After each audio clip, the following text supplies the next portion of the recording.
Dans cette vidéo, nous allons voir les solides. Donc, pour faire l'exercice, je vous demande de créer deux groupes.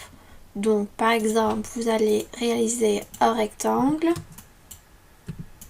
faire un pouce étiré, triple clic, clic droit, créer un groupe. Vous pouvez faire un polygone, un cylindre comme vous voulez, par exemple ici sur le côté, et faire un pouce étiré, barre d'espace, triple clic, clic droit, créer un groupe. Donc comme on en a parlé dans la vidéo précédente, je regarde que mon groupe est bien un solide et que mon deuxième groupe est un solide. Vous sélectionnez les deux éléments, vous dites déplacer, vous cliquez une fois, vous commencez à vous déplacer, vous appuyez sur CTRL et vous relâchez commande sur Mac, vous cliquez et vous réalisez plusieurs copies pour faire les exercices. Je l'ai déjà réalisé, les voilà. Alors, on va voir la barre d'outils des solides.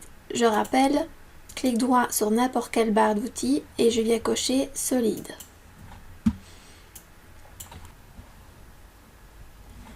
On va explorer les différentes possibilités.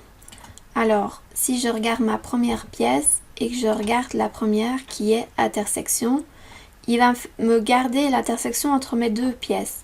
Donc je clique sur intersection, première, deuxième, et je ne garde que l'intersection entre les deux éléments. Le suivant, je vais demander union, et il va venir, si je me mets en mode transparence, supprimer les éléments internes. Donc je dis union entre cet élément-là et cet élément-là, et vous voyez qu'il est venu me supprimer les lignes internes. Le suivant, qui est soustraction. Et soustraction, il y a deux manières de le faire, ça dépend dans quel ordre on va le prendre. Donc je vais dire soustraire, par exemple, cet élément-là du cylindre, et là, il me soustrait la tour. Si je fais l'inverse, je peux dire du cylindre, soustrais-moi le cylindre de la tour. Et là, il me propose autre chose. Ensuite, nous avons le mode découpage. Donc si je clique sur la première et puis sur la deuxième, il m'a enlevé la pièce et il me l'a découpée. Donc je ne dois pas la sélectionner pour l'effacer. Et ici, nous avons la dernière qui est divisée.